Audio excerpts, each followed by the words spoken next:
The house was never this quiet. Andrew opened the door.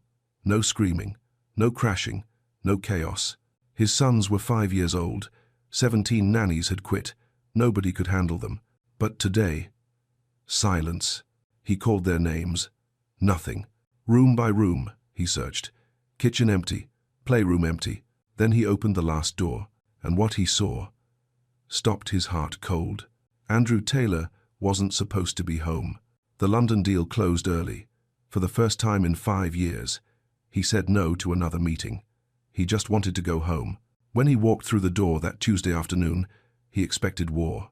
That's what life sounded like with 3 boys who'd lost their mother the day they were born. But today, nothing. He dropped his briefcase. Boys? No answer. He moved faster.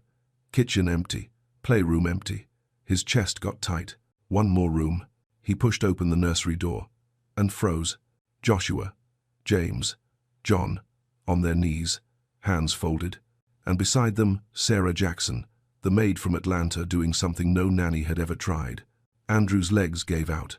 5 years. He hadn't cried once. Not when Victoria died. Not when 17 professionals called his sons impossible. But this broke him. That night, alone in the dark, her voice came back. You can build an empire, Andrew, but you can't buy back time. And he realized this wasn't a breakdown. This was God giving him one more chance. The next morning, he came downstairs, made coffee, burned toast. When Sarah walked in, surprised, he looked at her and said, I'll stay for breakfast. Minutes later, the boys ran in, froze when they saw him. Dad, you're home? He smiled. A real smile. Yeah, I missed you guys. They sat down. 3 bowls, 1 burnt toast, a silence that felt like peace. And Andrew knew something had shifted, but he had no idea what was coming next. Before we begin, like this video, subscribe, and tell me where in the world you're watching from. I hope this story reminds you sometimes God doesn't send angels, he sends people willing to stay. 5 years ago, the delivery room was too bright. Andrew stood there in scrubs he didn't know how to wear, holding Victoria's hand. She was pale, too pale. The doctors kept moving faster, their voices getting sharper, and he knew before they said it. Andrew. Her voice was so soft he almost couldn't hear her. Her eyes found his. Take care of them. 3 newborn cries filled the room. Joshua, James, John. Victoria smiled. Then her hand went limp in his. She was gone. The nurses moved around him, but Andrew couldn't move, couldn't speak. His wife just brought 3 sons into the world, and it cost her everything. He held her hand long after it went cold. He never got to introduce her to their boys. At the funeral, people kept saying the same things. Time heals. You'll be okay. The boys will get you through this. But they didn't understand. Every time Andrew looked at Joshua, James, and John, all he saw was what their birth had cost him. The woman he loved. The life they were supposed to build. Gone. All of it. Gone. So he stopped looking. The first 2 years were a blur. He hired nannies. Good ones. Expensive ones. Women with degrees and references and years of experience. He told himself the boys would be fine, that they'd grow up loved and cared for. But Andrew? He disappeared. Into boardrooms, into late-night calls, into international deals that took him to London, Tokyo, Dubai, anywhere but home. Work became the only thing that made sense. Stock prices went up. Buildings went up. Everything went up except the sound of his own sons' voices, because Andrew Taylor stopped coming home for dinner, stopped reading bedtime stories, stopped being a father. He told himself it was temporary, that once the pain faded, he'd come back, he'd be present, he'd be the dad Victoria wanted him to be. But grief doesn't fade. It just settles in and waits. By the time the boys turned 3, they stopped asking where Daddy was. By 4, they stopped running to the door when he came home. By 5, they stopped believing he'd ever really stay. And that's when everything started to break. The nannies started calling more, then texting, then showing up at his office unannounced, eyes wide, voices shaking. Mr. Taylor, we need to talk about the boys. But Andrew didn't want to talk. He'd send more money, hire more help, fix it from a distance, until the day the 17th nanny walked out, and nobody would come back. By the time Joshua, James, and John turned 5, the house in McLean had become a war zone. Not because the boys were bad, but because they were drowning. They didn't remember their mother. They'd never heard her voice, never felt her hold them, but they knew something was missing, something everyone else seemed to have. And the person who was supposed to fill that space, their father, he was gone too. So they learned to scream. Joshua was the first to break. At 3 years old, he threw a toy car through the kitchen window. By 5, he was throwing chairs. He pushed Nanny Rebecca down 3 stairs, locked Nanny Caroline in the closet for 2 hours. Nobody could stop him once he started. Anger was the only language he knew. James was different. He stopped talking at 4. Just stopped. The doctors said there was nothing physically wrong, but words felt too heavy, too big, so he screamed instead. Long, sharp cries that made the staff cover their ears, and when he wasn't screaming, he was silent, completely silent. John was the quiet one, the one people thought was fine. But at night, he had nightmares so bad he'd wake up shaking. He clung to whoever was near, nannies, housekeepers. Anyone terrified they'd disappear too. And sometimes, when no one was watching, he'd light matches. Small ones, just to see the flame, just to feel something warm. The nannies came with degrees, with references, with years of experience working with difficult children. But none of them lasted. Nanny Diane quit after 3 days, said the boys were beyond help. Nanny Margaret lasted 2 weeks, filed a complaint, said Joshua was dangerous. Nanny Ruth made it 4 months, longest one yet, but even she broke. Told Andrew the boys didn't need a nanny, they needed a father. Then she walked out and never came back. 17 women in 3 years. The agencies stopped sending people, stopped returning Andrew's calls. One director told him flat out, "Mr. Taylor, your sons have a reputation. No one wants to work in that house." Andrew hired private therapists, behavioral specialists, experts who came in with charts and strategies and promises. But nothing worked, because the boys weren't broken. They were just waiting for someone to see them, really see them, and no one did. Until 3 weeks ago, when a woman showed up with a mop, a quiet voice, and no reason to stay. Her name was Sarah Jackson, and she wasn't supposed to change anything. Sarah Jackson wasn't supposed to be there. The cleaning agency sent her as a last-minute replacement. No interview, no background check, just a phone call at 6 in the morning, asking if she could start that day. She showed up at the McLean house with a small bag, a reference letter from a church shelter in Atlanta, and a quiet "good morning" that nobody really heard. Andrew barely looked up from his phone. "You're the new maid?" "Yes, sir." "Good. Just clean what you can. Stay out of the boys' way." He left for the office 10 minutes later. Sarah stood in the big, silent house and took a breath. She'd cleaned plenty of homes before, rich ones, empty ones. Homes where people lived but didn't really live. This one felt different, colder. She started in the kitchen, scrubbed counters, swept floors, folded laundry no one had touched in days. Everything was expensive, everything was clean, but nothing felt warm. Then she heard footsteps. 3 boys appeared in the doorway, staring at her, not saying a word. "Hi," she said softly. "I'm Sarah." Joshua, the oldest by 2 minutes, tilted his head, then picked up a plate and threw it at her. It shattered against the wall behind her head. Sarah didn't flinch, didn't yell. She just looked at him. "You done?" He blinked. No one had ever asked him that before. James started screaming. No words, just sound, high-pitched and sharp. Sarah stayed still, waited, let him get it out. John walked over, grabbed her mop, and locked her in the supply closet. She heard the lock click, heard their footsteps run away, heard laughter echo down the hall. Most people would have called Andrew, quit on the spot, packed their bags and left. Sarah sat down on a bucket in the dark closet, pulled out her phone, and prayed. 20 minutes later, the housekeeper found her and let her out. "You all right?" the woman asked, eyes wide. Sarah nodded. "Yeah, I'm fine." "You're not going to quit?" Sarah looked down the hall where the boys had disappeared. "No, not yet." That night, after everyone went to bed, Sarah walked upstairs. The boys' rooms were at the end of the hall. She could hear them. Whispers. Movement. No sleep. She knocked softly. "Can I come in?" Silence. She opened the door anyway. All 3 boys were awake, sitting on their beds, staring at her like she was a ghost.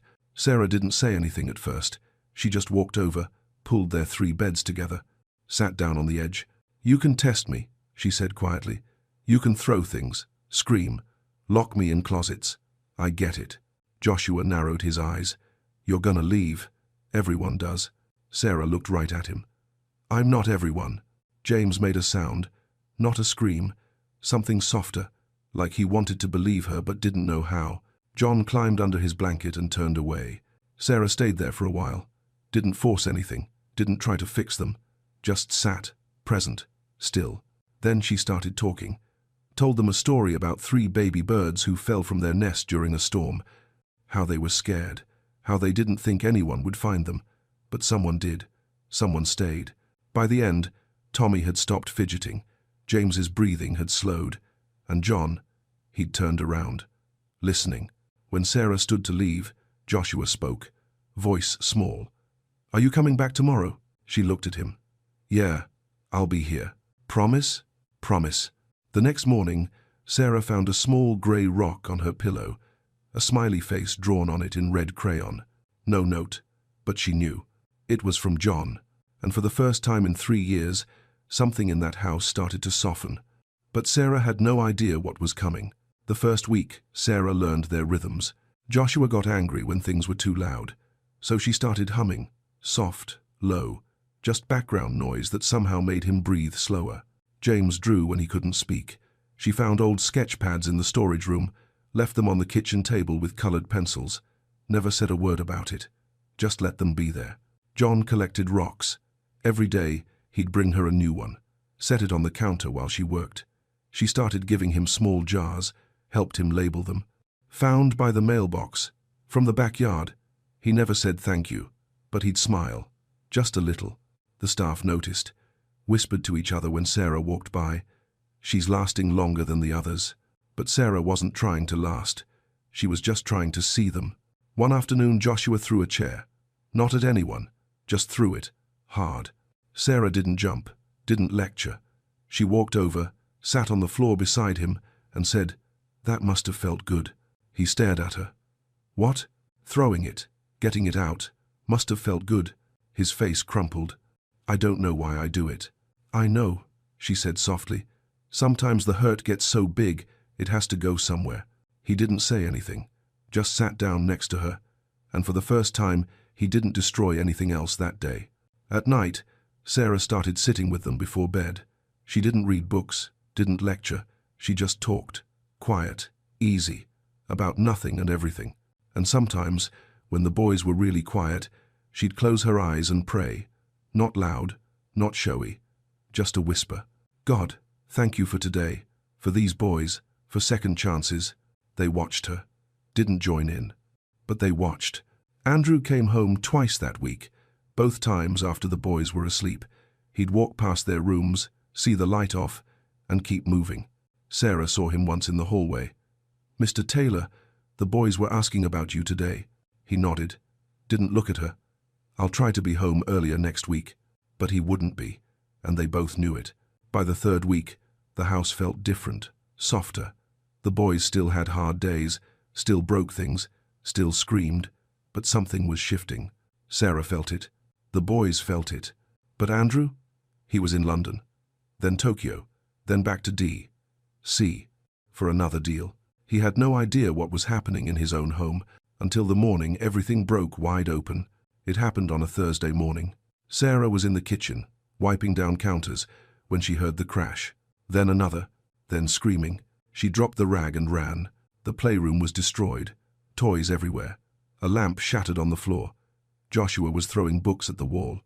James was screaming no words, just sound, his face red, tears streaming. John was in the corner, rocking back and forth, hands over his ears. The housekeeper ran past Sarah, heading for the door. "I'm calling Mr. Taylor." "Wait." But she was already gone. Sarah stood in the doorway, glass on the floor, chaos everywhere. 3 boys falling apart. She could leave, walk out like everyone else, call it too much, say she tried, but she didn't. She walked into the room, knelt down on the floor, right in the middle of the broken glass. "Joshua," she said softly. He turned, chest heaving, fists clenched. "Go away. Come here. No. Joshua, come here." Something in her voice made him stop, made him look at her, really look. She held out her hands. "Come here. Please." He didn't move at first. Then slowly, he walked over, sat down in front of her. James stopped screaming, watched. John lifted his head. Sarah took Joshua's hands, then reached for James, then John.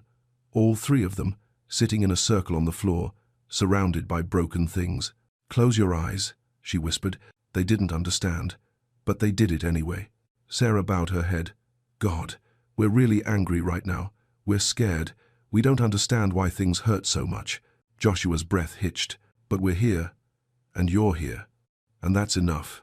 James's shoulders started shaking. "Thank you for helping us. Even when it's hard, even when we break things, you still love us." John squeezed her hand tighter. Then Joshua whispered, "God, I'm sorry I get so mad. I don't know why I do it." James, voice trembling, said, "Please help us. We just want our dad back." John didn't say anything, just cried, quietly, finally letting it out. Sarah held them, all three, and for the first time in years, the house was completely still, not empty. Still, that's when she felt it. Someone watching. She looked up. Andrew was standing in the doorway, his briefcase on the floor, his face pale, eyes wide. He'd seen everything, and he couldn't move. Andrew didn't remember walking into the house, didn't remember dropping his briefcase, didn't remember climbing the stairs. All he remembered was opening that door and seeing his sons, his wild, broken, unreachable sons, kneeling with Sarah, praying. Joshua whispering, "Thank you for helping me not be so angry." James saying, "We just want our dad back." John holding Sarah's hand like she was the only solid thing left in the world. And Andrew, he couldn't breathe. He slid down the wall, right there in the doorway, his expensive suit crumpling, his chest cracking wide open. 5 years. He hadn't cried in 5 years, but watching them, watching this woman do what 17 professionals couldn't, he fell completely apart. They didn't see him, they just kept praying, and Andrew knew, right then. He'd been wrong about everything. That night, he couldn't sleep, sat in his office staring at nothing, thinking about Victoria, about the boys, about the father he'd stopped being. He thought about calling Richard, his business partner, the man who helped him build everything after Victoria died. But he didn't, because for the first time in years, work didn't feel like the answer. The next morning, Andrew came downstairs, made coffee, actually sat at the table. When the boys ran in and saw him, they froze. "Dad?" He smiled. "Hey, guys." They didn't know what to do, so they just stood there. Sarah walked in, surprised. "Mr. Taylor, you're home." "Yeah," he said quietly. "I'm home."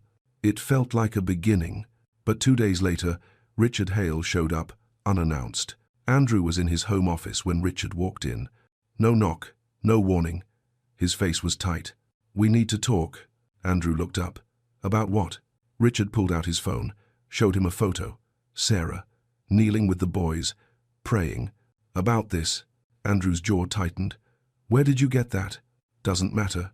"Andrew, do you understand what this looks like? A maid, praying with your sons, acting like she's family. She's helping them. She's destroying everything we've built." Richard's voice got sharp. "The press gets hold of this? A housekeeper raising the Taylor heirs? Our reputation is done. The company's done." Andrew stood up slowly. "Richard, fire her. Today." "No." Richard blinked. "What?" "I said no." "Andrew, listen to me. I've got lawyers ready, PR ready. I even found a new nanny, Swiss, PhD in child psychology. She can start Monday." "I don't care." Richard's face went red. "You're choosing a maid over a $600 million deal? Over everything we've worked for?" Andrew's voice didn't shake. "She's helping my sons. That's all that matters." "Then you're making a mistake." "Maybe, but she stays." Richard stared at him, then shook his head, walked toward the door. But in the hallway, Sarah stood frozen, holding folded towels. She'd heard every word, every single word. And that night, she made a choice Andrew would never see coming. Sarah didn't sleep that night. She sat on the edge of her bed, staring at the small bag she'd brought from Atlanta. Everything she owned fit inside it. She thought about the boys, about Joshua's slow smile when he didn't throw things, about James's drawings, about John's rocks lined up on her windowsill. She thought about Andrew, the way he'd stood up to Richard, the way his voice didn't shake when he said, "She stays."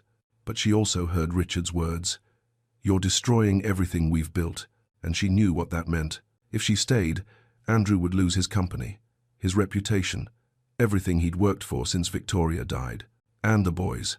They'd grow up knowing they were the reason it all fell apart. She couldn't let that happen.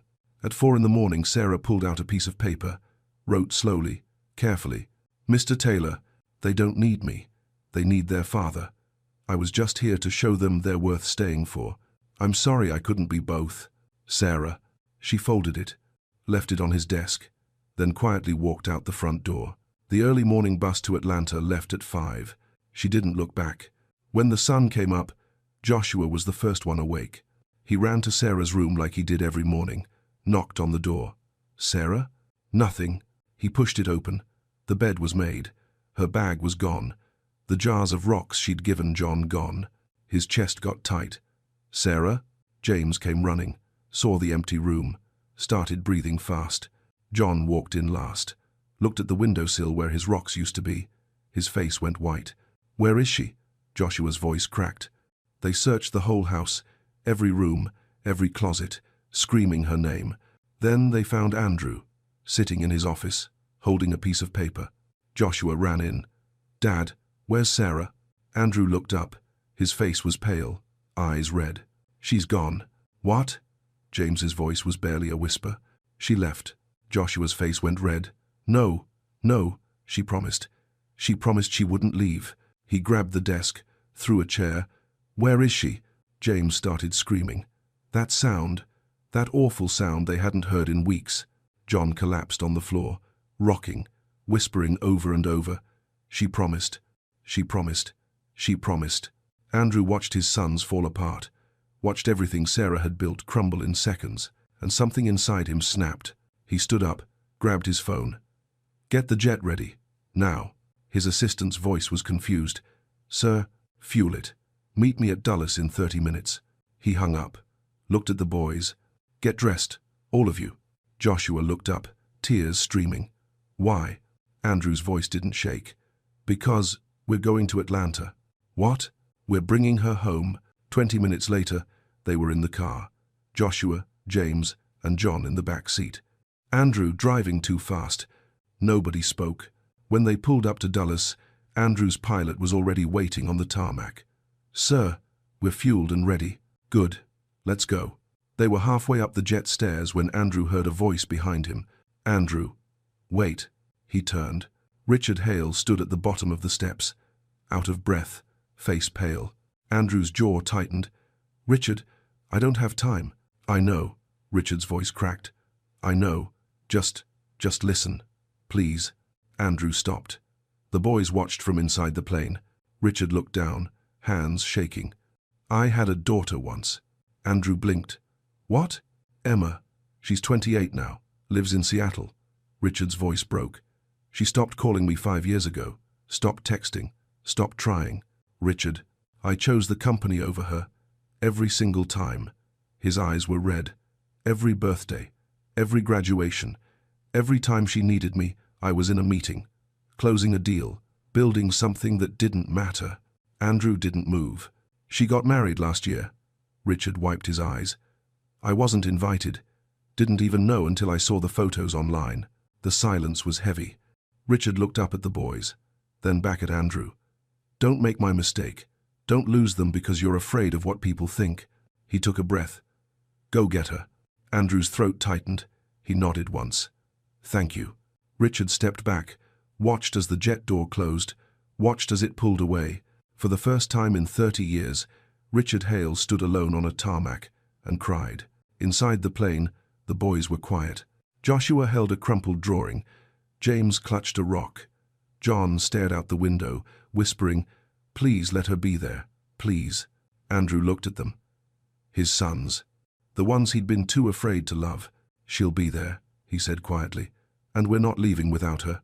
2 hours later, they landed in Atlanta. A car was waiting.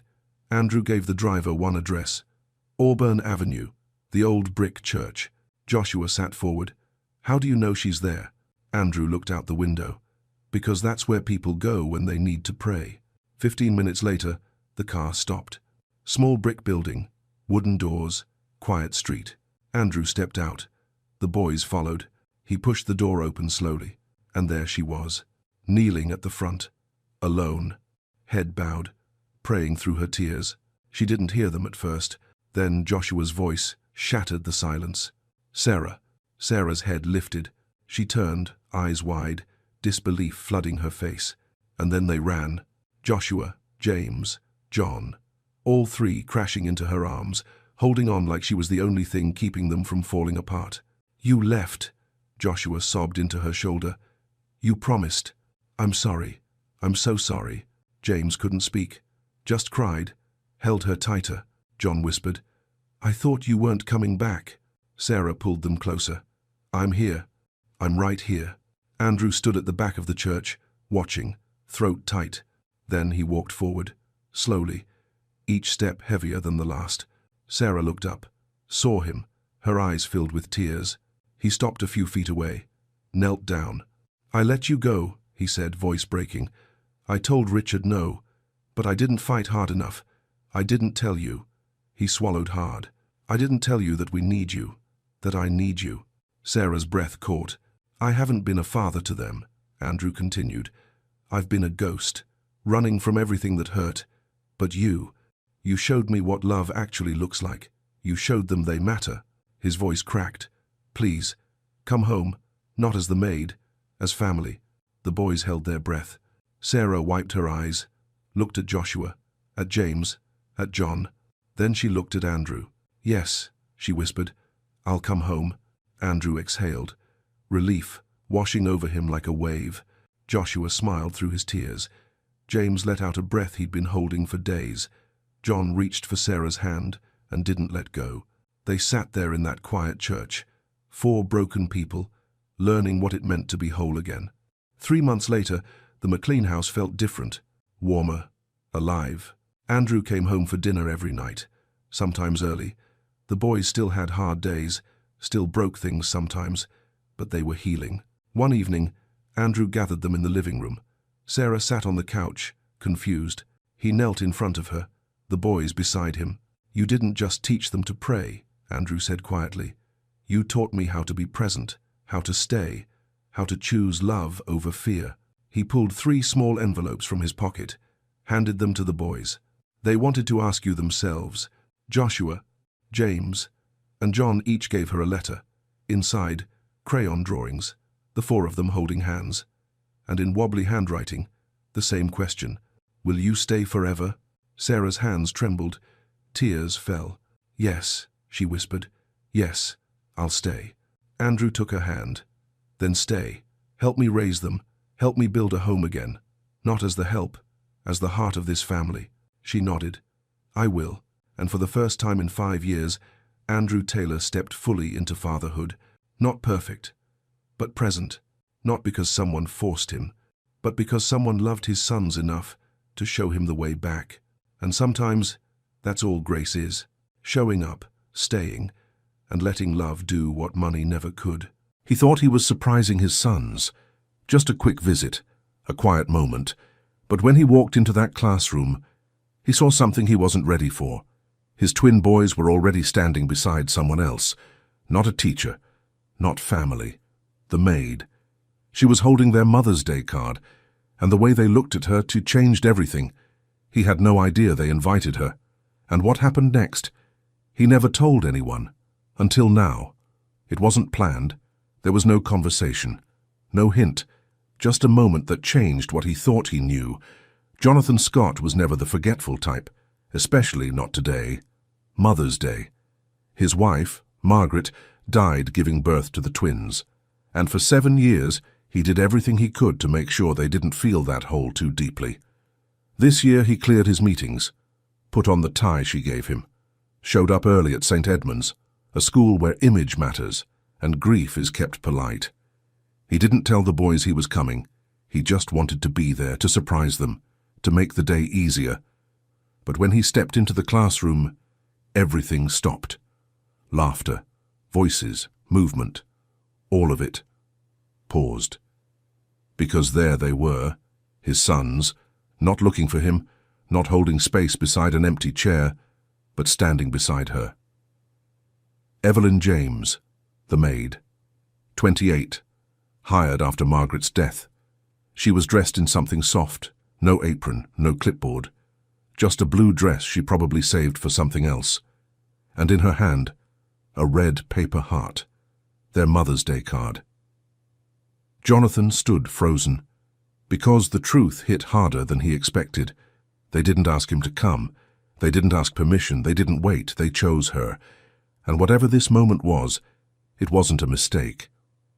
One of the twins leaned his head on her arm. The other smiled like this was exactly how it was supposed to be. And Evelyn, she looked like someone trying to hold it together. Not because she wanted to be their mother, but because maybe God let her fill a space they didn't know how to name. He didn't speak, didn't interrupt, didn't even move. He just watched. And in that moment, everything he thought he was managing so well quietly fell apart. Before we begin Chapter 1, click subscribe, like this video, and tell us where in the world you're watching from. And I hope this story reminds you of something simple but true. God doesn't always fix the loss, but sometimes He sends someone to sit in the ache with you.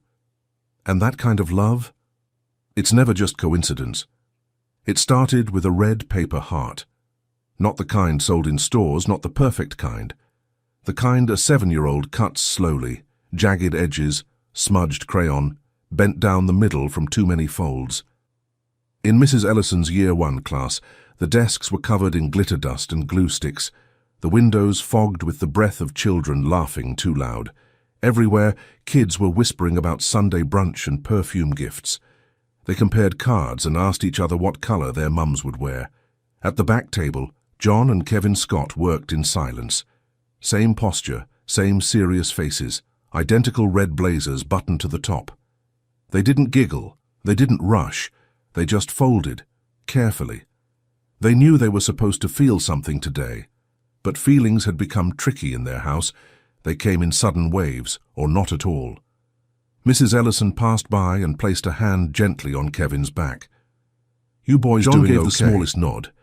Kevin didn't look up. They were used to this, the soft voices, the sideways glances, the well-meaning concern. But they weren't sad. Not exactly. They were waiting for something they couldn't name. That afternoon, while other kids ran to their mums with cards flying in their backpacks, the twins walked slowly down the school steps. The driver waited at the curb in the usual black sedan, but they didn't rush. John held the folded heart like it might rip if the wind touched it. Back home, Evelyn James was finishing the dishes. The house was quiet in the kind of way that felt too big, like the silence stretched into every corner. She didn't mind it. She'd gotten used to the echo of grief. She wore a sweatshirt and house slippers, her hair tied loosely, sleeves damp from rinsing the boys' water bottles. When she heard the door open, she dried her hands, not expecting anything more than snack requests or muddy shoes. But when she turned the corner, she found them standing still in the foyer. Kevin's backpack hung off one shoulder. John was holding something behind his back. He stepped forward, his shoes making no sound on the marble floor. Then, without a word, he handed her the heart. Crayon scrawled across the front in crooked letters, "Will you come?" She blinked. "Come where?" Kevin looked up. "To the Mother's Day tea." Evelyn froze. The moment landed in her chest like something heavy. She looked at the card again, at the boys, at the way Kevin's voice trembled just slightly when he added, "Only if you want to." She didn't speak right away, not because she didn't know what to say, but because she didn't want to say the wrong thing. "I'm not your mum," she said gently. John shrugged. "We know." "But you make the house feel like it used to feel," Kevin whispered. Evelyn felt it then, that sting behind the eyes, the one she'd learned to blink away. She looked down at the card, felt the crease in the middle from John's careful fold, the crayon rubbing off on her thumb. "If the school says it's okay," she said softly, "I'd be honored." She didn't say it with excitement. She said it like a promise, quiet and sacred. They nodded, then walked off toward the living room, as if they hadn't just broken something open. Evelyn stood there alone, holding the heart, and in that moment, and she knew, this wasn't about standing in for someone, this wasn't about pretending, this was about showing up. And when she looked up, she didn't notice the shadow just beyond the hallway, Jonathan Scott, still in his dress shirt, still holding the cufflink he hadn't fastened yet. He had heard only enough to feel it in his chest, and instead of stepping forward, he stepped back. Jonathan didn't ask that night, not about the card, not about the invitation. He came home late, as usual, quietly, the kind of late where you don't check your watch anymore. The townhouse was still. Dinner had already been cleared. The boys were upstairs, their laughter replaced by soft breathing behind closed doors. He found Evelyn in the kitchen, wiping down the counter, one hand steady, the other holding a folded tea towel. She looked up when he entered, gave a small smile, polite, tired, not forced, but not expecting anything either. "Boys asleep?" he asked. She nodded. "Just now." He reached for a glass from the cabinet, poured water from the fridge. The hum of the appliances filled the silence. There was something in the air, not tension, but the kind of space that forms when something hasn't been said yet. Evelyn didn't bring it up, neither did he. But when she started to leave, he asked, "What was the card?" She turned slowly. "Pardon?" "The one John gave you," he said, not looking up. "I saw it." She hesitated. Her fingers tightened slightly. "They invited me to the Mother's Day tea," she said gently. "No pressure, just a question." His jaw flexed, not with anger, but something closer to discomfort, noticing something too late. "And you said yes?" "I said I'd go if the school allows it." He nodded once. A long pause followed. Then he set the glass down. "They asked the maid to stand in for Margaret," he said flatly. More observation than question, but the words were cold in the air. Evelyn's breath caught. "I didn't ask them to," she said, quiet but steady. "I didn't expect it either. I didn't want to hurt them." Jonathan's face didn't change. He wasn't cruel, but something behind his eyes pulled back. "You know how people are," he muttered. "Parents, the board. That school lives on reputation. This could be misunderstood." Evelyn swallowed hard. "I understand," she said. "I haven't spoken to the school yet. If you'd prefer I don't go—" But he cut in. "It's not about what I prefer." He looked up at her then, for the first time tonight. "It's about how this looks. She was their mother. That space, it doesn't get replaced." Evelyn's voice dropped. "I never thought it did." They stood there still, not in conflict, but in a delicate space between caution and pain. She turned back toward the hallway, then paused. "They're not asking me to be her," she said without looking back. "They're asking someone to stand beside them, just for a day." He didn't answer. The moment passed. The fridge hummed again. She left the kitchen, and Jonathan stood alone, staring at the towel she'd left behind on the counter, folded neatly, one corner slightly frayed. He didn't sleep much that night. When he did, the dreams came back. Margaret's voice in pieces, a laugh cut off mid-sentence, the last time she touched his hand, right before they wheeled her away. He sat up in the dark. No lights, just the city outside, glass buildings glowing like they didn't know what grief was. He got up, walked the hallway like he always did when sleep wouldn't hold, stopped outside the twins' door. He heard them breathing, even soft, safe. Across the hall, a light was still on under the maid's door. He thought about knocking, but he didn't. He just stood there, listening. And somewhere, beneath the discomfort, beneath the walls he'd built around the space Margaret left behind, he felt something he hadn't let himself feel in a long time. Gratitude, not loud, not proud, just real. He didn't know what to do with it yet, but it was there, like a crack in the concrete, small, but growing. It was a Tuesday, the kind of day where everything felt normal on the surface. The boys left for school early, backpacks swinging off one shoulder, voices low and tired from a restless night. Jonathan had already left. No words that morning, just the usual note on the counter. Meeting at 10, back by 5. Evelyn moved through the house like always, picking up socks, closing drawers halfway open, rinsing cereal bowls still sticky with milk. She wasn't avoiding the conversation from the night before, but she wasn't chasing it either. Some walls in this house didn't fall from arguing. They cracked in silence. Upstairs, she entered Margaret's old study, now used for storage, boxes stacked against the far wall, an old desk pushed under the window. She didn't go in often, only when the boys needed something from the craft drawer. She knelt to pull it open, but the drawer stuck halfway, caught on something jammed at the back. She tugged once, then again. It gave, and what slipped loose was not glue or ribbon, but a notebook, spiral-bound, faded at the edges, a smudge of jam across the corner. Evelyn paused. It was Margaret's handwriting. She knew it instantly, neat cursive with little flourishes at the ends. She opened it slowly. It wasn't a journal. It was a recipe book, but not one copied from the internet or store-bought. This one was real, messy, alive. Kevin hates the crust. Cut them off. John likes strawberry, not raspberry. Always sing the second verse twice. They fall asleep by then. Evelyn sat back on her heels, breath catching in her throat. Each page held more than instructions. They held reminders, little pieces of a woman trying to hold on. One page was sticky, another had tear marks that dried into the paper, and then she saw it. A line scribbled across the top corner of a blank page. Tell them I love them, when they forget. Her chest tightened. The room felt heavier somehow, like the air was listening. She turned the page and pressed her hand flat against it. Like touching it might bring Margaret back. But Margaret wasn't coming back, and these boys, they were growing up in the echo of a love that hadn't had time to finish its story.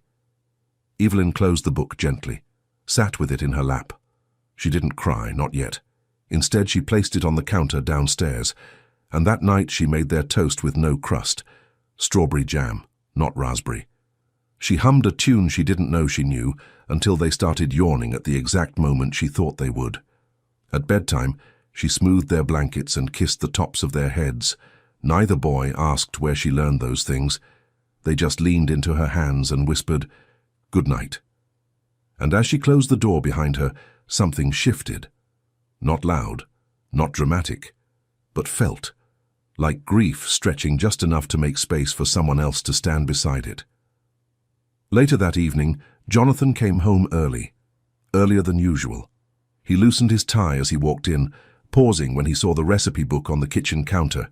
He opened it, read the notes, the crumbs between pages, the handwriting he hadn't seen in years. He didn't ask Evelyn why it was out. He didn't have to. He just stood there a moment longer, then went upstairs to the boys' room. They were already asleep. He watched them for a long time. Then, slowly, carefully, he sat down at the edge of Kevin's bed. He reached out, paused, then gently brushed the hair from his son's forehead. His voice came out lower than usual, almost like it didn't want to break the quiet. "I'm sorry I don't know all the songs." Kevin stirred a little, eyes closed. "That's okay," he mumbled. "You don't have to sing." Jonathan nodded. He didn't try again, but he stayed. For the first time in months, he didn't go back to work, didn't check his phone, didn't scroll through emails on the hallway bench. He stayed, in that room, listening to the sound of his son's breathing. And somewhere downstairs, Evelyn turned the last page of the recipe book and whispered, "I'll tell them." The invitation sat on the counter for 2 days, folded, quiet, waiting. No one mentioned it. The boys didn't ask again, and Evelyn didn't bring it up. But every now and then she would catch one of them glancing at it, not touching, not opening, and just looking, like they were hoping it hadn't been forgotten. It was Wednesday afternoon when they asked to rehearse. Evelyn had just pulled a tray of biscuits from the oven, the whole kitchen warm with cinnamon and butter. Kevin stood by the window, holding a rolled-up paper like a microphone. John was sitting on the edge of the couch, his socks mismatched, his face unusually serious. "What if someone says you're not our mum?" Kevin asked quietly. Evelyn paused. The question was innocent, but it landed with a weight. He wasn't trying to be difficult, he just wanted to be ready. Evelyn set down the tray. She walked over, crouched in front of them, eye level now. "Then we say," she said slowly, "she's not. But we asked her to come." John nodded, memorizing it like a line in a play. Kevin twisted the pretend mic in his hands. "What if someone laughs?" Evelyn softened. "They won't." "But what if they do?" She looked at him for a long moment, touched his wrist gently. "Then we stay kind, and we tell the truth." John picked up his toy dinosaur and held it like a guest in the pretend classroom. Kevin cleared his throat. "This is Evelyn," he announced. "She helps us remember." Evelyn smiled, but it trembled.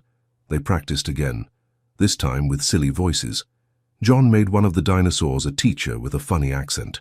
Kevin pretended to offer biscuits to imaginary classmates. Their laughter filled the room. Not loud, not wild, but pure, real. And down the hallway, just out of sight, Jonathan stood still.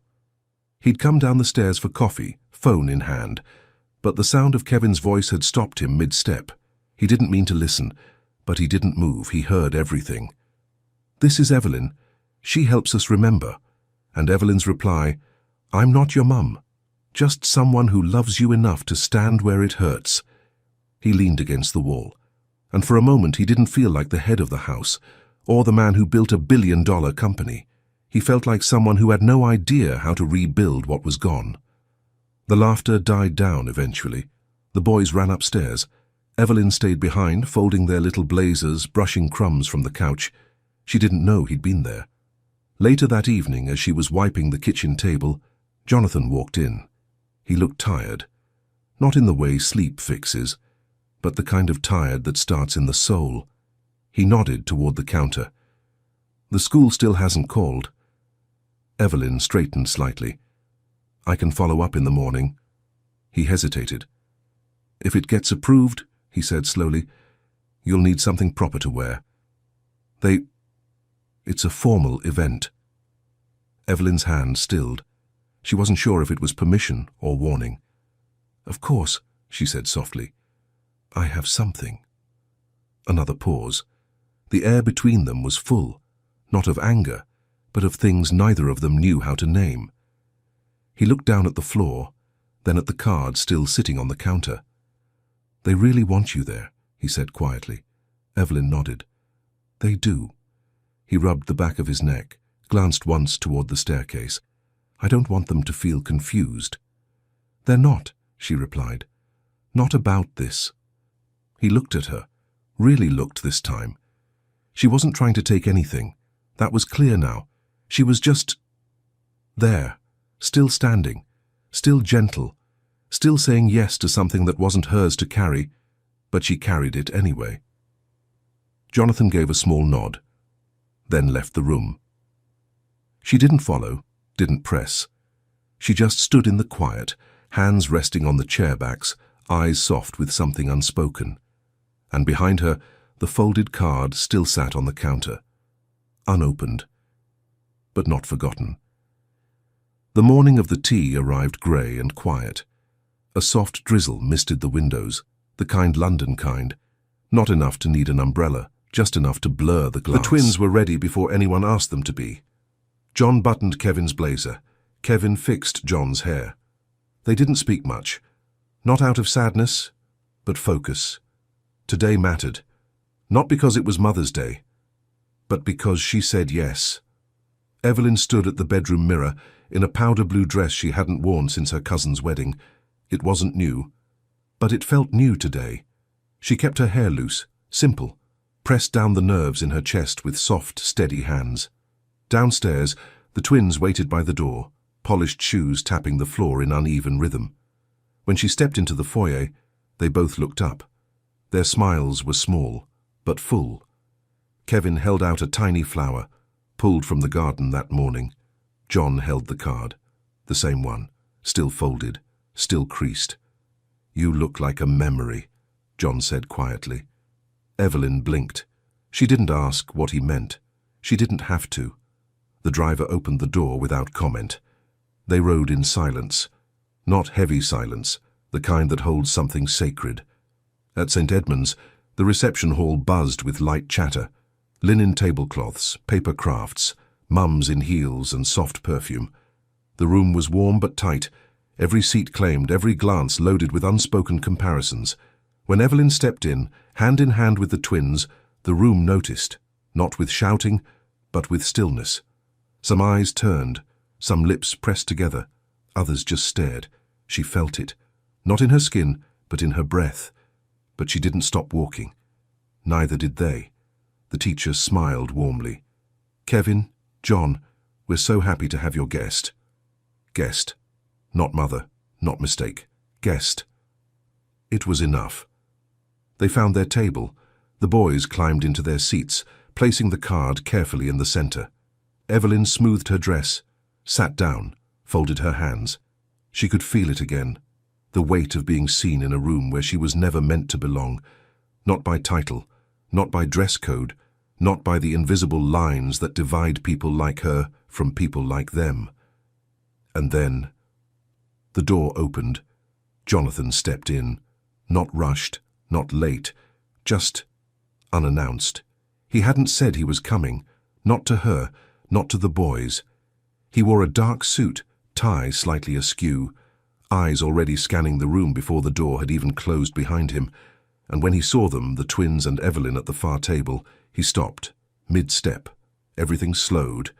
Evelyn met his eyes. Her body froze, not out of shame, but out of not knowing what he would do. The boys turned, lit up. "Dad!" Kevin called. "Come sit." Jonathan didn't answer. He was still watching Evelyn. She stood slowly, unsure. "This is Evelyn," John said, louder now, "to help us remember." And something cracked, not in the room, but in him.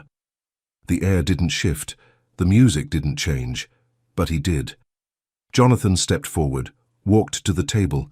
His eyes were tired, but present. He looked at Evelyn, at the card, at the two boys he somehow felt farther from than ever. And then, quietly, he clapped. Once, twice. And the room exhaled. It wasn't a speech, wasn't a declaration, just a man letting go of what he couldn't control, long enough to accept what he didn't expect. He pulled out the last chair, sat down beside Evelyn blinked back something she didn't want to name. The twins reached for the biscuits. Jonathan poured the tea, and for the first time in 7 years, the table felt full. The photo wasn't planned, but someone took it anyway.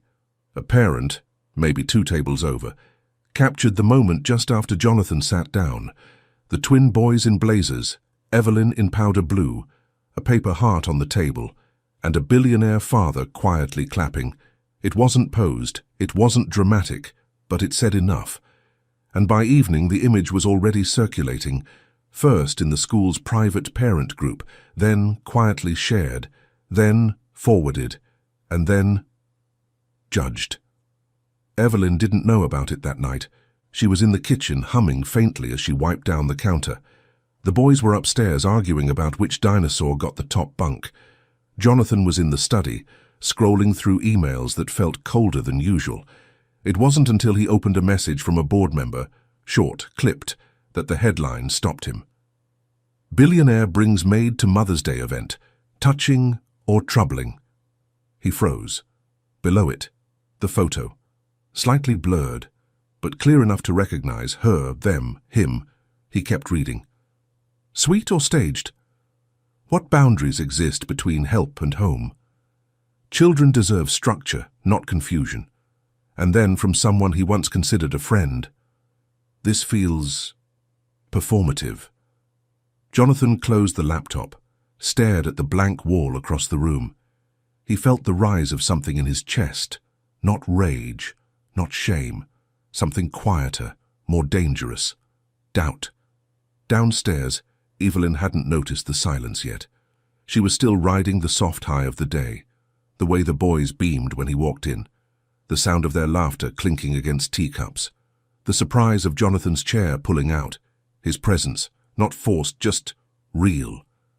She'd carried that moment all day, until she turned from the sink and found him standing in the kitchen doorway. His face was unreadable. Not cold, just closed. "I saw the photo," he said. She blinked. "What photo?" "It's online. Parents are talking." She straightened, put the towel down. He stepped closer. "Some think it crossed a line." Evelyn didn't answer right away. She didn't know what line he meant. "I didn't ask for it to be public," she said carefully. "I didn't even know." "I know." His voice was low, controlled, but not angry. Just tired. "I should have expected it," he muttered. "Should have seen it coming." Evelyn's breath caught. The warmth from earlier faded like breath on glass.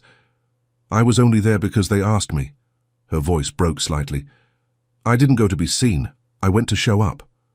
Jonathan looked at her then. Not past her, not through her. At her.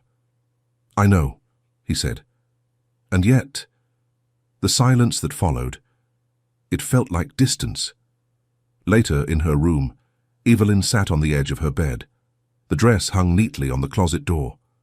The flower the twins gave her lay drying on a paper towel by the window. She scrolled through her phone, then stopped. There it was, the post, shared, reposted, captioned. She didn't read all the comments, she couldn't, but one line lingered. "Some roles should remain clear. It's dangerous when children forget who's who." She didn't cry. Not then. But she did sit back against the headboard and close her eyes. She'd known this moment might come. People always had opinions about things they didn't understand. But still, it hurt. Not because of the words, but because she didn't know if Jonathan had her back now that the room was empty. Upstairs, the twins were already asleep, but John had left something on his pillow, a folded note. Jonathan saw it when he came in to check on them. He opened it slowly. Crayon. Again. "Thank you for clapping. We were scared, but you made it okay." He stared at it for a long time. The noise of the world was still in his head, the whispers, the questions. But this was quiet and true. A child's way of saying, "You showed up." He folded the note and tucked it into his pocket, then turned off the light, stood in the doorway for a beat longer than usual. His sons slept soundly, but the world outside had begun to stir. The house was quieter than usual. Not empty, just heavy. After the tea and the post, after the headlines and the strange looks at school drop-off, the world didn't crash. It just cooled, like the warmth had taken a step back. Evelyn kept her rhythm. She still folded the boys' clothes with care, still made toast the way Margaret used to, still placed vitamins on the side of their plates like it mattered, but the softness behind it had dimmed, not because she stopped caring, but because something sacred had been touched by people who didn't understand it. And once that happens, even the air feels different. Jonathan moved slower that week, stayed home more, not in a way that said, "I'm present," but in a way that said, "I'm trying to understand something I don't know how to say out loud." He watched more than he spoke, noticed the way Kevin leaned into Evelyn when his stomach hurt, how John looked at her for approval before telling a joke. These weren't things she taught them. They were things they trusted her with. And that trust, he hadn't seen it clearly until the world told him he shouldn't. The form came home on Friday, tucked in the twins' homework folder. Evelyn found it on the kitchen counter, a simple white paper with boxes and check marks. School emergency contact update. She scanned the usual fields, parent name, phone number, email, then paused. Under primary guardian if parent is unavailable, a name had already been written, Evelyn James, in pencil, careful letters, child's handwriting.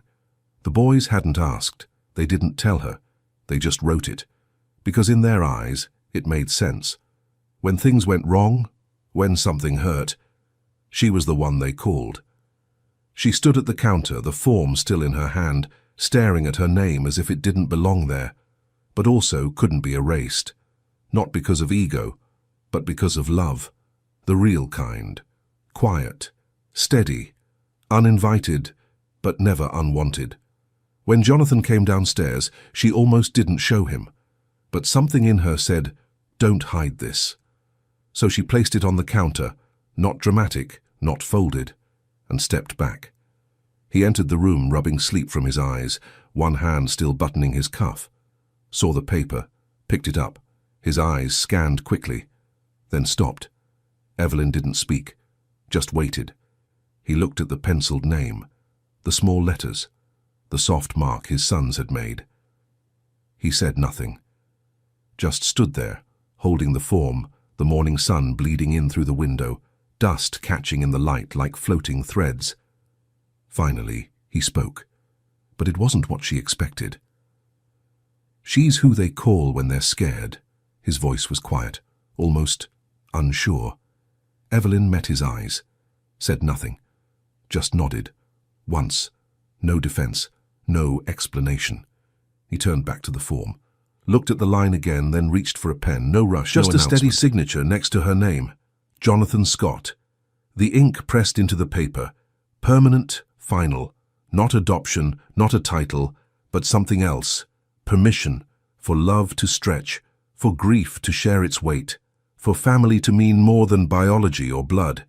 He set the pen down, folded the form, then looked at her. Not guarded, not boss to employee, just man to woman, parent to parent. "Thank you," he said, "for catching what I couldn't." And Evelyn, still standing there in yesterday's sweater and soft eyes, simply nodded. "I didn't catch it," she whispered. "They handed it to me." That night, after dinner, the boys ran to the fridge to hang their drawings like they always did. But this time Evelyn added something beside them, a small magnet, a scrap of paper, 3 words in her handwriting. "Love lives here." It didn't ask for attention, didn't shine, but it stayed, and it held. The recipe book hadn't moved from its place on the counter. Jonathan hadn't asked her to put it away. Evelyn hadn't rushed to return it. It stayed, like a photograph you don't know whether to frame or close in a drawer. On Tuesday morning, Evelyn opened it again. The boys were at school. The house was quiet. The pages still smelled faintly like cinnamon and old paper. Some were stiff from years of sugar and spills. Others were soft at the edges, corners bent like someone had turned them again and again. She was searching for Margaret's pancake recipe. The boys had asked for it. "Not just any pancakes," Kevin had said. "Mum's ones, the ones that feel warm on the inside." Evelyn didn't know what that meant, but she told them she'd try. As she flipped through the book, a loose piece of paper slipped out from the back, yellowed slightly, folded into thirds. She paused, unfolded it carefully. At the top, in Margaret's familiar handwriting, it read, "To whoever helps them laugh when I can't." Evelyn's breath caught, her fingers trembled. The letter was short, but it reached deeper than anything she could have prepared for. "If you're reading this, it means I didn't make it, and someone had to step into the silence. Don't try to be me. Don't try to erase what they've lost. Just be there. For their laughter, for the days when they need someone to say, 'You're safe.' Mothers are not names, they're actions." Evelyn sat down slowly, the letter still in her hands. She didn't cry at first. She just let the silence fill the room.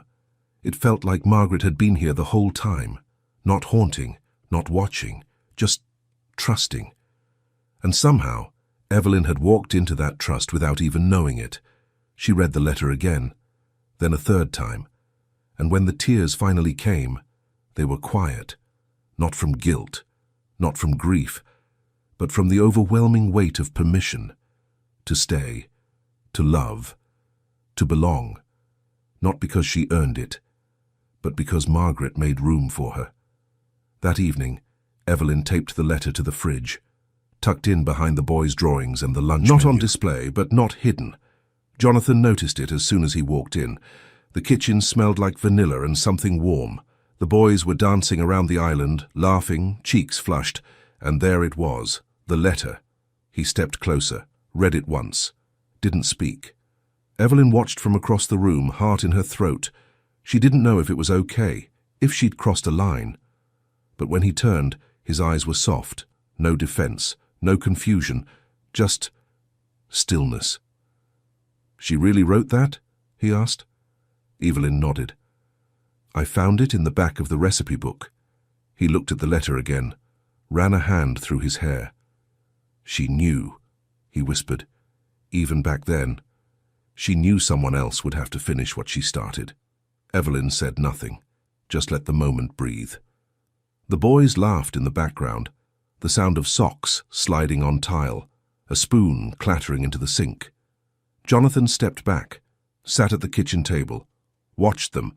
Then, after a long pause, he said, almost to himself, "I thought I had to do this alone." Evelyn leaned against the counter, arms folded, voice low. "No one's meant to do this alone." He nodded, eyes still on the twins. "They love you," he said. Finally. Evelyn looked down, swallowing the emotion that rose too fast. "I love them back." It wasn't dramatic, wasn't a revelation. It was just truth. Standing there, steady. Something shifted then. Not loudly, but deeply, like the floor of the house settling after a storm. Like two people finally standing in the same room with the same story. And though nothing had been promised, nothing signed or sealed, something was being rewritten, not by replacement, not by force, but by love, learning how to grow around what was lost. Spring came late that year. The cherry trees at St. Edmund's didn't bloom until after the school changed the sign. The announcement came in a short letter home. "Beginning next year, our annual Mother's Day event will be renamed Family Day of Love." There were no meetings, no press releases, just quiet change, the kind that begins with a moment someone couldn't forget. The boys didn't ask why. They just smiled when Evelyn read it out loud, and Kevin whispered, "It's better this way." A few weeks later, the school invited families to plant a memory tree, one for each class, one for the people who couldn't be there anymore and the ones who showed up anyway. Jonathan came in early from work that day. No briefcase, no suit. He helped Evelyn carry the time capsule the boys made. A shoebox wrapped in red paper, held together with more tape than necessary.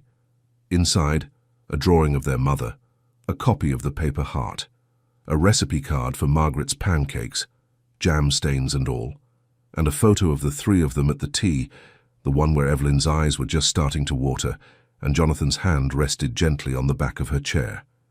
The boys lowered the box into the earth. The principal said a few words, not too many, just enough. Then they planted the tree, a Yoshino cherry, same kind Margaret used to love. Evelyn knelt in the soil beside the boys, smoothing the dirt with both hands. Jonathan stood behind her, then slowly joined them. He didn't say much, but he didn't need to. His hand brushed hers once, quietly, without hesitation. She didn't pull away. Back at the house, the fridge was full of new drawings. Kevin had drawn the tea party again, this time with Evelyn in the middle, not off to the side.